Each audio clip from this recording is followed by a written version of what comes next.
Coming up on this episode, we're talking to authors Charlie Cochet and Victoria Sue about the benefits they offer to readers through subscriptions.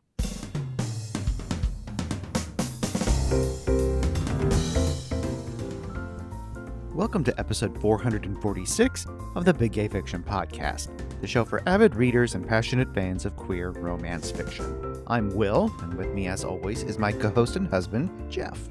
Hello, Rainbow Romance Reader. It's great to have you back for another episode of the show. As always, this podcast is brought to you in part by our remarkable community on Patreon. Thanks to Brianna for recently joining the community. If you'd like more information about what we offer to patrons, including the opportunity to ask questions to our guests, just like Katie and Regency Fan do in this very episode, go to patreon.com/biggayfictionpodcast. Now, as we get started this week, we've got a promotion that we're excited to tell you about that's happening on the Ream platform. Several MM authors have joined together for a Discover MM on Ream promo. This is a great opportunity to discover authors who have started communities on Ream, while also getting to sample some of their stories. There are more than a dozen authors, and perhaps some of them will be new to you. We certainly found some new ones that we're excited to check out. Now, this promo runs from February 2nd to March 2nd, so you've got 30 days to check it out. You can find details on the book funnel page at biggayfictionpodcast.com/ream, or just use the links in the show notes. I'm really excited to be part of this promo, alongside some other queer romance authors who are also on Ream. I announced in the last episode that I launched my community there, and you can follow me at reamstories.com/Jeff Adams to get some free short stories and even check out a new work in progress that I'm writing. Plus, there's some fun Valentine's Day stuff coming up, which I'll share more about in our next episode. As we were putting together this mini-series about communities and subscriptions, it made sense to hear from our podcast community on Patreon to find out if listeners were subscribing to authors and why. And here's what some of them had to say. Katie said she subscribes to 3 authors, 2 on Patreon and 1 on Ream. One is because they write bonus scenes, which is exclusive content that you can't get anywhere else. They also do monthly podcasts about characters or a group of characters. When they have a book launch, they post the first 2 chapters early. One of the other authors she supports is because the author was going through a difficult time, and she noted that she doesn't read all of her stuff, but some of her books are her absolute favorites, and she rereads them a lot. That author posts chapters as she edits them, and then you get the book for free. The other author she subscribes to is because she's impatient, and they are posting chapters early on their latest release. Katie also mentioned that none of the authors she follows do swag. Speaking of swag, we had a couple of patrons tell us why they weren't interested in swag. Mary said that swag was her least favorite perk, and I quote here, "I'm an elder romance reader, so I'm trying to get rid of stuff." I feel you on that. Every now and then I find little bits of swag that are in the house from like previous GRLs and everything. It's like, oh my God, there's so much paper involved here. Mary was also super sweet and noted the exception of swag was podcast stickers that we happen to have sent out. So we appreciate that you like our Big Gay Fiction stickers. And guess what? We were her very first subscription. So we're glad we got you to the subscription thing, Mary. Mary also shared why she supports authors with subscription. She does it primarily to support her authors and content providers. She notes that it's not easy to make a living providing content and books in this economy, and if I want my favorites to keep doing what they love, then I want to make that happen. I love engaging with them on the various platforms, the sneak peeks, the serials, etc. I really enjoy. Regency Fan is in that group also, and she said she was trying to get rid of things, not accumulate them. She does enjoy subscribing as a way to hear about the author's writing process and what's going on in their lives and things like what might be holding up a work in progress. She said, "I'm subscribing so that the author can write more books for me to consume later. My intent is that the subscription helps remove some of the money worries so that the person can focus on writing. Though I don't want to feel like I'm pouring money into a void." And she says that getting the updates is important so that she knows what's going on. Gwen had similar things to say to the others, and that it was certainly a benefit to get to know more about the author's writing process. We also heard from Dee, who does subscribe to podcasts, but so far has not been subscribing to authors. Dee said most of their reading is through audiobooks that they purchase, and early access to chapters wasn't something that they wanted. And it's interesting to see that the responses that we got from our community is actually exactly what we heard from Michael Evans in our last episode when he was talking to us about subscriptions and the Ream platform. He noted subscriptions won't be for every reader, but for some, the early exclusive access and the ability to support a favorite author was exactly what they wanted to do. Thanks to Katie, Mary, Regency fan Gwen, and Dee for sharing their perspectives with us. Now, let's move on to our conversation with Charlie Cochet and Victoria Sue about their subscription offerings. Charlie is on Patreon, and Victoria has her community on Ream. This is a really great discussion as they talk about what they offer to readers and what the response has been to those offerings. They also share how having a subscription community has given them more freedom in their storytelling. And of course, we had to find out what's coming up from them, and they've also got some reading recommendations as well. Charlie and Victoria, welcome back to the show. It's great to have you here. Thank you. It's so great to be here. Now, even though you've both been on the show before, and our listeners probably know who you are, I'd like to get you both to introduce yourselves, and in particular, tell us about what your latest book is. And Victoria, we'll start with you. Hi, I'm Victoria Sue. For those that don't know me, I've been writing game romance or MM romance, whatever you want to call it, for 9 years, I think now. And I've written in just about every genre imaginable, except cowboys. Don't do cowboys because I'm a Brit, so we don't have those. Mind you, having said that, we don't have werewolf shifters either, and I'm pretty good with my imagination in that manner, so I should be able to do cowboys, but that's a different subject. Tell us about your latest book. What is your latest out there that folks should pick up?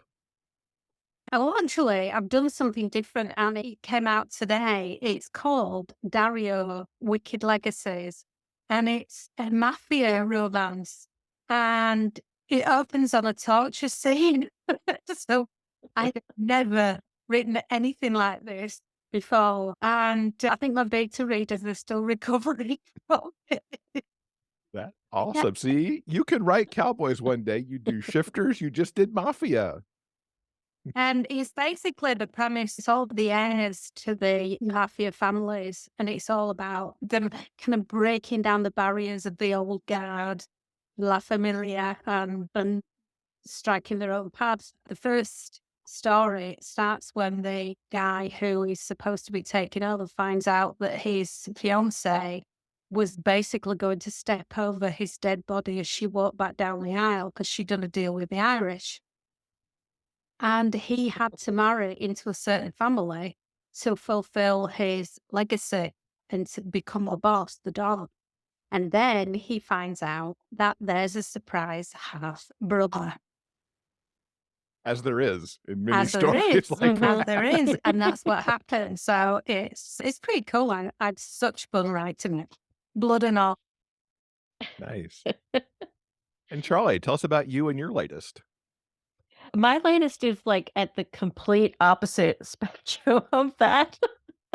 My latest was I released 4 Christmas novellas in the Four Kings Security universe. So it was so much fun because it was just the whole King's family together under one roof trying to help this town out, and shenanigans ensue. So it's got all kinds of craziness happening and mischief, and the dogs are there too. So it was a lot of fun. It was just madness in the snow.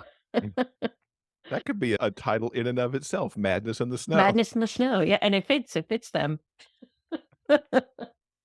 Now, of course, we're here to talk about subscriptions. And each of you have started subscriptions. And I'm curious, what are you offering readers within your subscriptions and kind of what inspired you to start making those offerings to readers? Well, I've been doing reader bonuses for a long time, lots of reader extras since 2014 when my 3rd series came out. I thought about launching a Patreon years ago during, when those books were coming out, but I just knew with my schedule, there was no way. And so I just kind of put it to one side. But as more social media platforms emerged, it was getting harder and harder for me to not be divided into so many places. It was really hard to know where to put what, extras and bonus materials for readers and how to make it less confusing for them to find it. Cause it was like oh, make this available here and this available here. And then people were like, oh, where can I find that? And it was just getting to be way too much for me. I'm not a, divide my focus into 100 places kind of person. Like I have enough, with the characters in my head and the plot bunnies without trying to keep track of 10 different social media platforms. So I finally decided I was at a point in my career where launching a Patreon made sense because I could put together a place for my readers to be all together, where they have access to me, where they have access to all different kinds of extras and bonus material, where they get to read chapters of the books before they're released. They get the books once they're released. So there's all kinds of fun stuff, and there's extras for all the different tiers. So I do flash fiction, I do bonus scenes, polls, all kinds of stuff. So I do it really with the reader in mind and what makes it worth it for them to be there. Why would they want to pay me money every month to be subscribed to this platform? So I launched in April of last year, 2023. And it's fantastic. I'm really enjoying it. Victoria, what got you started as a way to connect with readers? I looked at doing something last year, beginning of this year, and I was originally going to look at Patreon because I hadn't heard of Ream until the beginning of the year. But I eventually went with Ream because I personally found it easier for readers to find authors that they like on there because it's just storytellers. That's all it is. So that's why I went in that direction.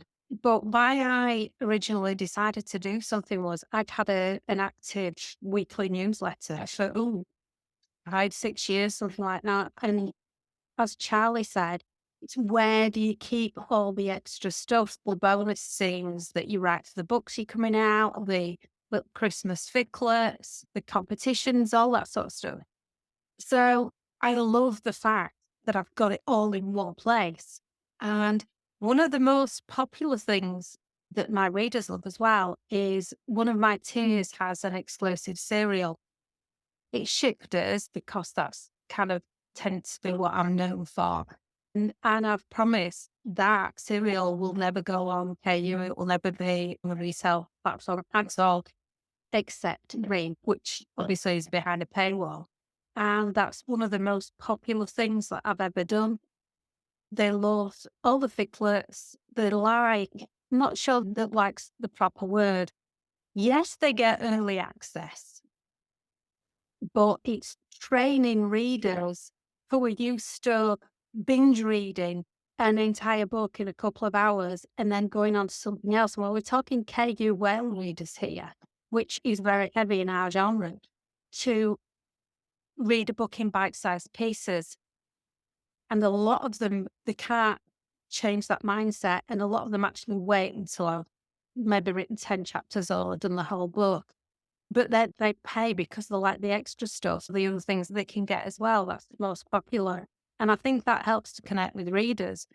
I do an awful lot of polls. I ask for names. I encourage them to comment as I'm writing and say, okay, we're into the last 5 chapters here. Is there anything that didn't make sense? Did you want something else to happen to make it your best story ever? Tell me. I'm not promising that I can do it. They always love that sort of feedback. And I think it makes them involved. They're great at catching things. Like I've had some readers in Patreon as I put up chapters, they're like, oh, by the way, did you realize you did this or you spelled this or you misspelled this? And it's like nobody else had caught it, but they caught it. And so I make little notes of all the things that they catch as they read it because they're reading everything before it's edited. Yeah. So even proofread and everything. I think that's really fun for them too because as they're reading, they're just like, oh my God, did you catch this? Did you catch this? And I'm like, oh no, awesome. Thank you. And I, make a note of it so that when I'm going through edits, I can double check that it's been caught or, fix it. It's great. I actually changed the direction of a book based on some reader feedback. I wasn't sure at all. So I asked the readers, and absolutely unanimously, they wanted it to go in a different direction. So I did. And I ended up scrubbing 10,000 words, but they were all, yeah, come on, give us it, give us the new stuff. So worked out for both of us. As you're putting this stuff up, how edited are you making it? Is it like raw first draft, or you've read it back over and it's pretty good? Or what state of the stories are the other readers getting from you? Well, I tend to write a very clean first draft because I'm constantly going back and rereading and re-editing. So by the time I finish a chapter, it's ready for edits and proofing. So I'm kind of happy that my process works that way. And it works well with the Patreon because once I post that chapter, it's very unlikely that much is going to change. It will be proofed and edited, but there's usually not going to be any big rewrites. And then as we go along, if there's a chapter where it's just like, ah, this is missing something, then once I've sorted that out and I've put it in, I'll go back and put the edited version in so they can reread it. But usually it's a pretty clean first draft. So I post a chapter once it's ready. I wish mine was. Me too. Oh, I so wish mine was. One of the fun things that they all like doing is, apart from some of my beta readers who are European, is they know that sometimes the language I use isn't what an American should say or would say. Even after 10 years, I'm still doing it. And I like to call it my author voice now. But we have so much fun because they even have arguments between each other saying, like, well, they might say this in Idaho, but they're not going to say this in California or wherever. But that's always been a big theme of the group as well. Do Americans say this? And then you'll have this huge argument depending on where in the country they live. And that's the same with the guys in the subscription as well. They love doing that. That's awesome. From our Patreon community, we got questions from Katie and from Regency Fan, and you've kind of answered already a couple of these because they were kind of curious how you might use the platform to get feedback. But Katie looked at it a little closer in their question and asked about that fine line of getting feedback and getting some influence versus your initial idea. Victoria, you just talked about scrubbing 10,000 words because of the feedback that you got there. Where do you think the line is between the story you want to write and then the feedback that you're getting and how those two come together? And Victoria, I'll come back to you for that since you have already opened the doorway that you have scrubbed 10,000 words. Yes, I did, but it needed doing. It needed doing. I'm confident in my own stories at this point in my career. So if somebody says, oh, wish you hadn't done that, but I know it's right, I would say, sorry, but I know in my heart it's the right thing to do. So if you just bear with me, by the time we get to the end, you will understand the direction I was going. But I love that the subscribers feel confident enough to chat and talk to you and give feedback. The whole subscription service to me puts a face to the author. They are paying for personal access. So I think you need to expect this sort of interaction. How do you feel about feedback, Charlie, especially since you have such done first drafts as you're posting already? I think there's, as an author, especially, when you've been doing this a while, you're very aware of where that line is because I know personally and many authors, we are very protective of our intellectual property and we don't want to do anything that is going to affect it in any way. So I am always very aware of what kind of feedback I'm getting and the kind of influence that it has. So, there's a big difference between, asking your readers to come up with a character name or, I just had my patrons give me suggestions for one of the babies that were born in the series. And, they gave me all kinds of names that they thought would fit. And then I picked one that I thought, would fit better. But that's not a story idea. So there is definitely a line. And so it depends on the feedback. Cause if, somebody comes back and they're like, oh, I don't think that's what should have happened. This is what should have happened. And then I get a description of the scene or everything, then that's like a no for me. if that makes sense. There is a very fine line in the type of feedback and what you take from it. Yes, I agree. You're absolutely right, Charlie. Another interview that's going to be in this sequence is with Gregory Ash. And I want to pose a scenario to you that we talked about in that interview, which listeners will hear in the next episode, about writing essentially like almost live, if you will, like posting a chapter and then opening it up to be like, what do you want to see happen next? And then either have a poll, so it's almost choose your own adventure, or let people comment and decide out of the stuff that you get. How would you feel about writing in that? Because like Greg and I were like, that's a lot of pressure to come up with the next thing. It's almost like being a pantser, but not somebody else's brain giving you the next thing. Would you ever try something like that? I think it very much depends on the author and kind of where your strengths are, like, for those who are familiar with Clifton strengths. So, like, I need time to think about things. I need a lot of time to think about things. So that kind of thing would not work for me because I'm not a pantser and I can't just spur of the moment come up with an entire next chapter. Like everything in my books has been thought out and thought about. And, you know, my biggest struggle is not thinking things to death. So that kind of, complete pantsing spur of the moment, just for my brain, it doesn't work for me. Sounds fun though.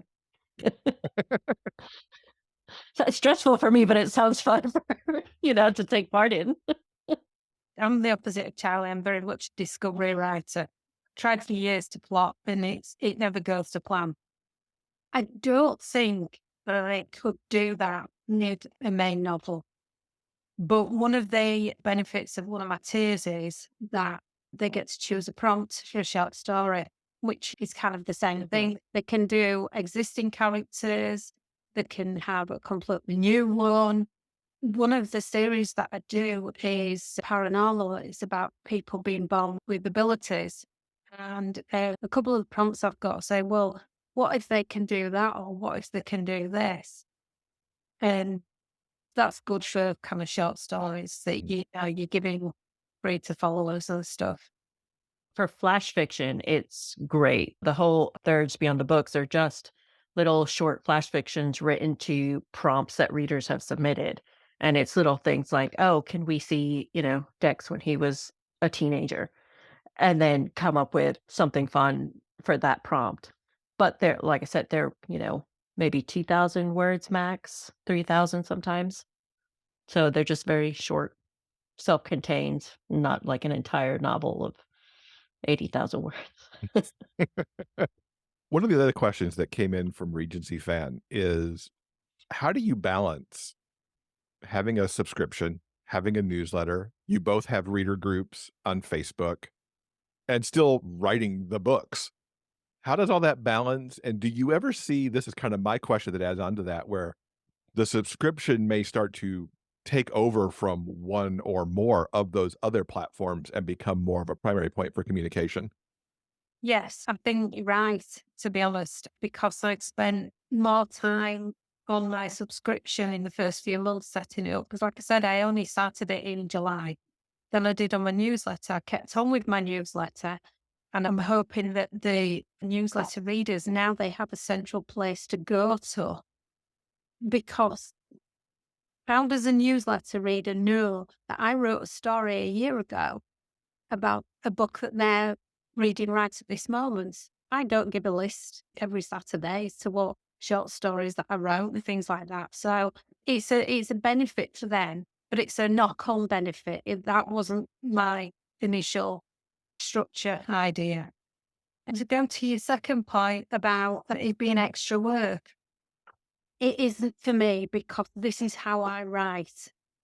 I would love to just start at chapter 1 of one story and then write it to the end. But I can't. I literally can't. I will be writing one story in the morning. I'll be writing another story in the afternoon. And that's me. So I'm on my subscription. I've got 5 different stories ongoing all the time that I update weekly. That's amazing. That would Wow. break my brain too. No, that helps me. That stimulates my brain. That's how I work. So that's why I love it so much. That's awesome. And then your readers and your subscribers can read it all of it or pay attention to the story they like the most? Yeah. Or they can stay, but till I've got a few 5 or 6 chapters and then have a little bit of a binge read or, whatever. And then obviously there's the shorts as well that they can look at. I'm the complete opposite of that. My brain cannot handle working on more than one book at a time. Like, because I take so much time to think about things, I'm a much slower writer, which reflects in the tears. But I started the Patreon because I knew that I was finally in a place where I had the time to dedicate to it. Because if you don't have time, I highly recommend not starting a Patreon because this is something you do need to dedicate time to.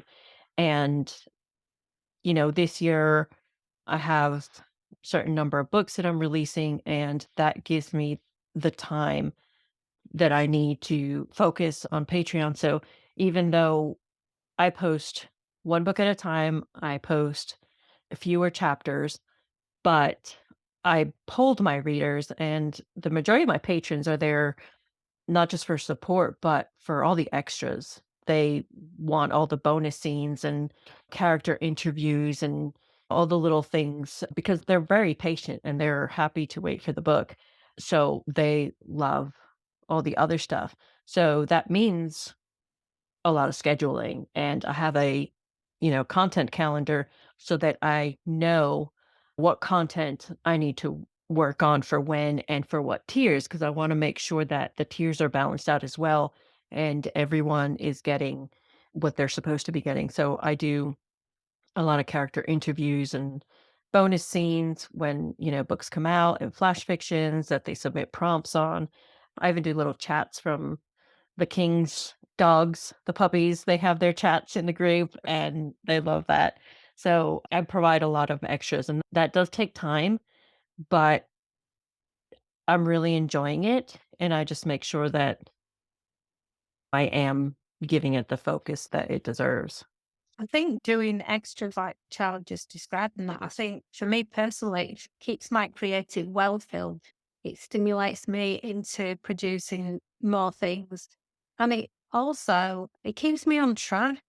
For the first time in 5 years, I've got 3 books finished and ready to publish. 2 are in edits. And one was the one that came out today. But the other 2, one's in edits and one's got 1 chapter to finish, and that's all. That's because it's kept my brain going. Hmm. It's very motivational Yeah. because they're so excited and you see that excitement and hear that excitement every day. And that's really inspiring for authors. It just makes you want to do all the things. Yeah. That's what makes it fun.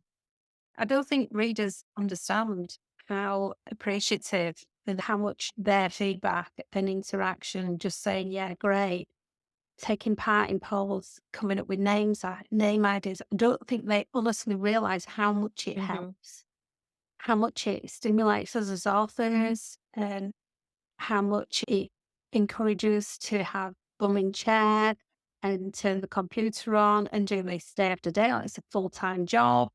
Mhm. And this is why, because we get this sort of interaction.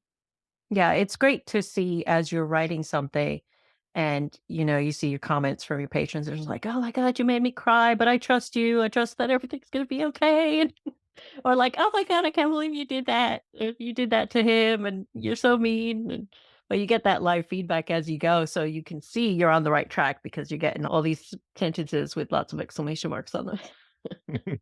Why do you think this is like the time that we're really seeing the rise of subscriptions? I feel like in general over the last year it's been coming, but also even within our genre here in romance, the last 6-ish months or so, I feel Mhm. like almost every week I hear about somebody starting a subscription.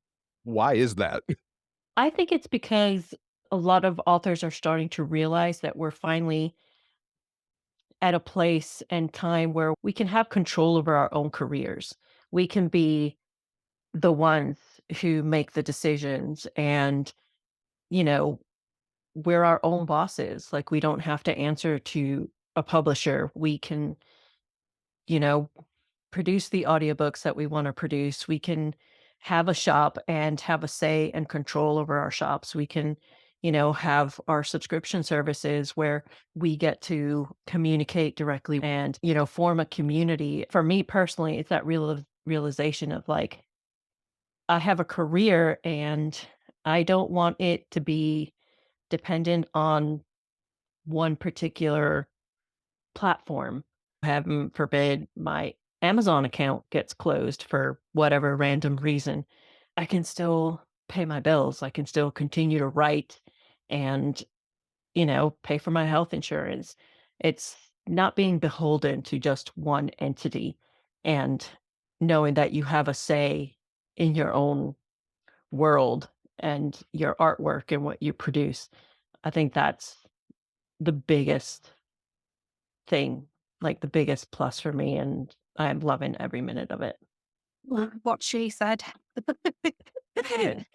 Yeah, absolutely. Everything that Charlie just said. I think the rise of subscriptions also is because that authors now have a choice. I mean, from you inviting different people on the podcast, Jeff, you've got a choice between Patreon, Ream, and others actually doing their own thing on their own websites. You wouldn't have had that 2 or 3 years ago. So it just shows the diversity that authors are now, beginning to realize that they can do.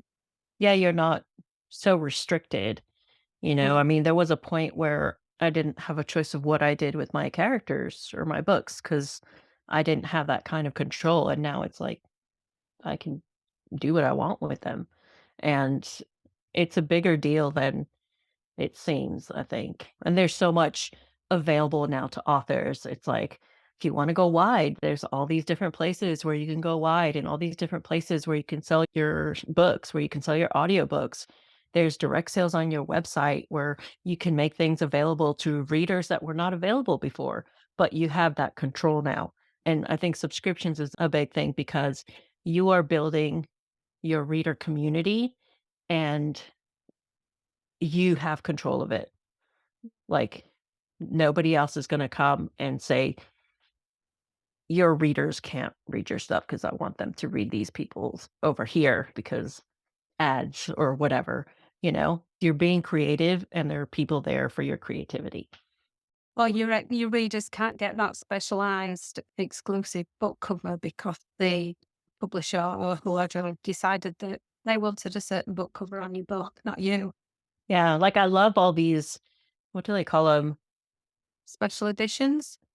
There's the special editions, but there's, like, the alternate Oh, the covers. variant covers. Yeah. Yeah, yeah, which I think is so much fun. Yeah. Yeah, that's where I get hooked a lot. It's like, oh, I love that book.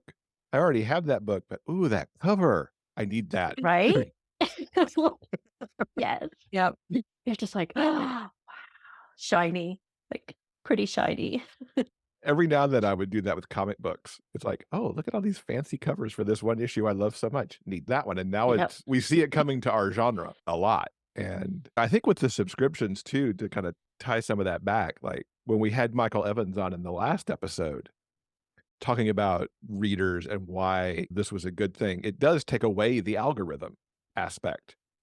It does Mhm. take away the platform not surfacing you as often because you know who they are, you can interact with them, they can interact with you, and they'll know when you post because most likely they're getting an email that says, "I posted this thing or that thing." Mhm. They don't have to worry about missing it on Facebook or not having it surface up on Amazon or whatever that is. It breaks down some barriers. Mm. Yeah, I especially love because as authors, we're so used to doing all these giveaways and all these different places, and there's all these random submissions, and it's like, I know that the stuff I send to my readers, they love because they're there for it, they're my readers, they're my fans, when they get merch or they get signed paperbacks and stuff, they're so happy because those readers are there for me and my work.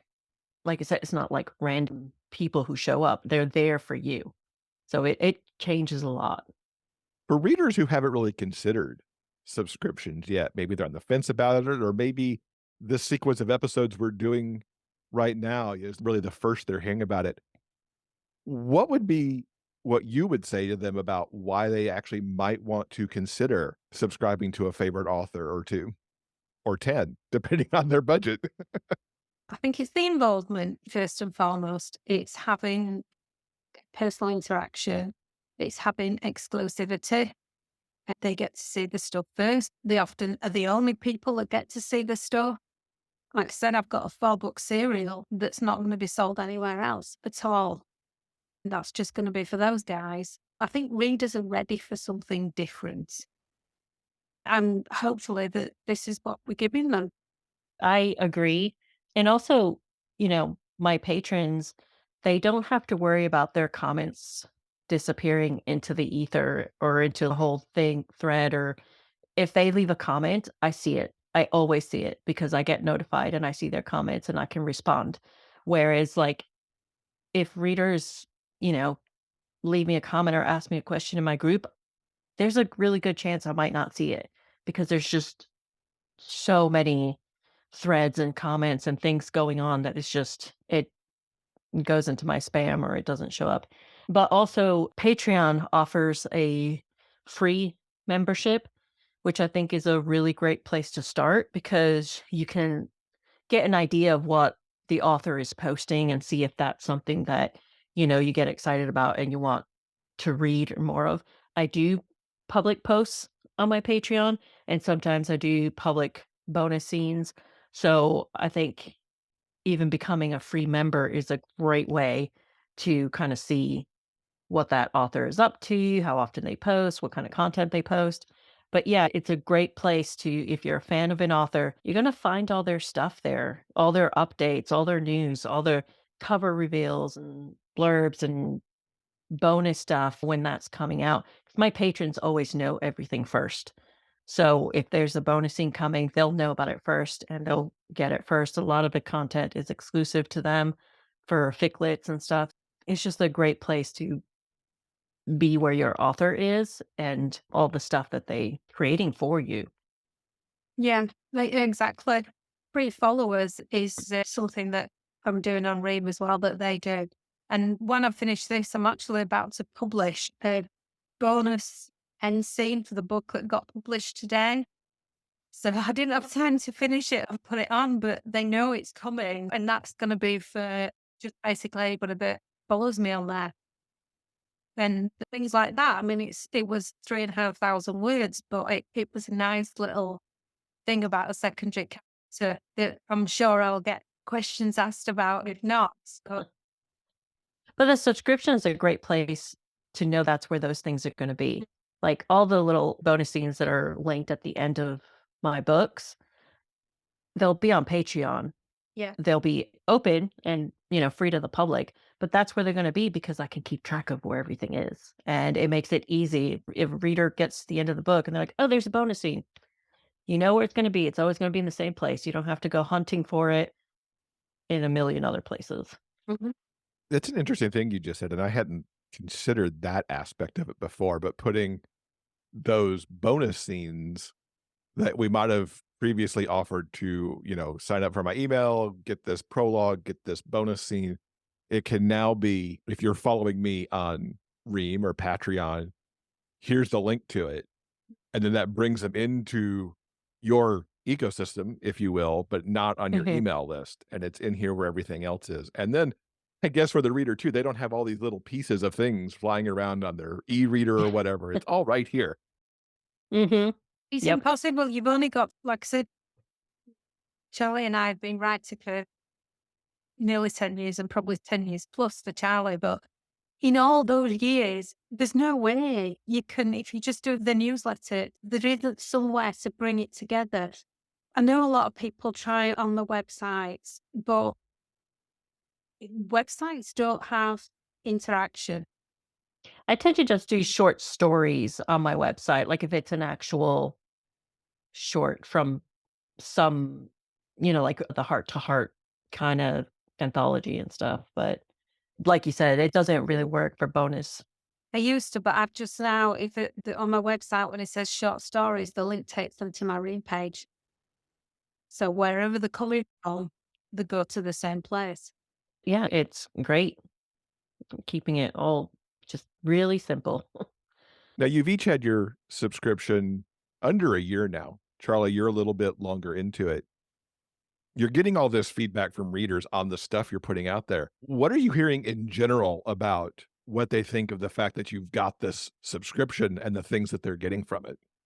So far, the feedback I've gotten has been very positive, but I think it's because, like, yes, there's a paywall, but I am also aware of the readers who can't subscribe to paid Patreon. So it's not like just all my bonus content is on there. I still do, bonus content for the public. But it's been very positive because a lot of them are there because they want to support me. And I thought that was amazing because I did a poll and, I asked them why they were there. And I was really floored by how many of them, I only gave them one choice. They couldn't pick multiple choices, and so many of them picked they were there because they wanted to support me as an author, and I thought that is incredible. So it's been very positive so far. I only started, like I said, in the summer. Well, for the first time, I sent Christmas cards out to my subscribers from one of the teams in the books. It blew me away with the number of replies I got. And one of my subscribers even knitted me a little Christmas tree bell that jingles. And I was, this is amazing. And it came all the way from Wales as well. I'm just absolutely blown away by the encouragement, the love that you get shown, the ideas, the support. It's incredible. And I am so thankful that we've got an opportunity to connect with our readers in this manner. We've talked a little bit about some of the stuff you might be planning in your subscriptions coming in 2024. Is there anything else you might like to tease out that is coming for anybody who might come and start to follow you there, what they can look forward to? I got a new fantasy series. The book one was just about completed. It's going to be published in March. For people who have read me before, it's very similar to the Alpha King series. It's shifters, but it's set in a fantasy world. The first book is called The Omega Thief, and it's very much the Prince and the Pauper and that sort of trope. But like I said, book one's finished. That's coming out in March. And I've also got Daddy Little books that are coming out as well. And my spin-off series for my enhanced series is being written on Patreon as well. And that's coming out book one's coming out in May. And that's on pre-order as well.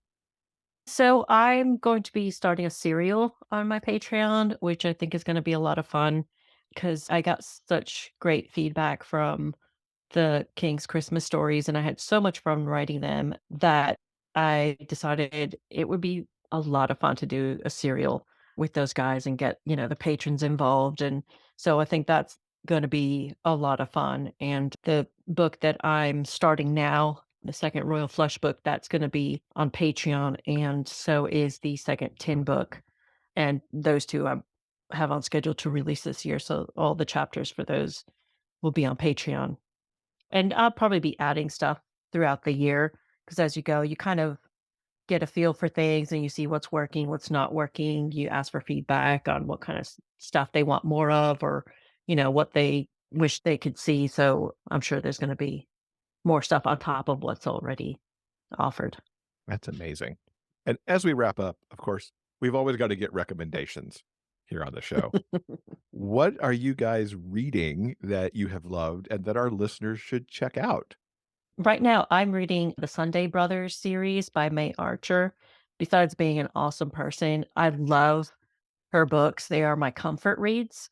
So I don't know how many times I've reread the Love and O'Leary series, but yeah, I'm making my way through the Sunday Brothers series. So I'm a bit behind on my TBR list, so I'm plunging back into it. And I thought that would be a perfect place to start. I'm on a polyamory kick at the moment. And I discovered a new to me author called Kitty Cox. And I read this 4-book series called Shades of Trouble. Now, there is a female in it, but the interaction is definitely not secondary. There's the 4 guys and a girl, and it's one of the best. It's got the best bi-awakening series I have ever read. And the series absolutely blew me away. And I think I finished book 4 at something like 4 a.m. because, and each book as well, there's 4 of them. It's on KU. Each book is well over 500 pages. So if anybody's wanting to buy something like that, she's called Kitty Cox. Nice. I'll have to check that out. That's an author that is new to me. And of course, May Archer. You can't go wrong with the May Archer book for the most Nope, part either. never have. I just love them so much. So tell everyone where they can find your subscription so they could check out your tiers and follow you if they're not already. You can just search Charlie Cochet on Patreon, or it's patreon.com/Charlie Cochet. And you can see all the tiers on there. You can see the public posts that are on there. Mine's Victoria Sue on Meme Stories. We'll get all of that into the show notes. Charlie and Victoria, thank you so much for coming to talk to us about subscriptions. You're Well, it's welcome. always fun to be here. This episode's transcript has been brought to you by our community on Patreon. If you'd like to read the conversation for yourself, head on over to the show notes page for this episode at biggayfictionpodcast.com. We've got links to absolutely everything that we've talked about in this episode. And thanks so much to Victoria and Charlie for talking with us about their subscription communities. I really loved hearing how much they enjoy having the connection with their readers that they have in those communities, and in particular what Victoria shared about the reader who sent her that crocheted Christmas ornament. I've seen a picture of it on social media. It is so adorable. All right, I think that'll do it for now. Coming up next on Monday, February 12th, Gregory Ash will join us to talk about his community. Now, Gregory runs his community off his own website, and we'll talk to him about that and what he's offering through Advanced Ashikism, including where he got that name from. On behalf of Jeff and myself, we want to thank you so much for listening, and we hope that you'll join us again soon for more discussions about the kinds of stories we all love. Big gay fiction kind. Until then, keep turning those pages and keep reading. Big Gay Fiction Podcast is part of the Frolic Podcast Network. Find more shows you'll love at frolic.media/podcasts. Original theme music by Daryl Banner.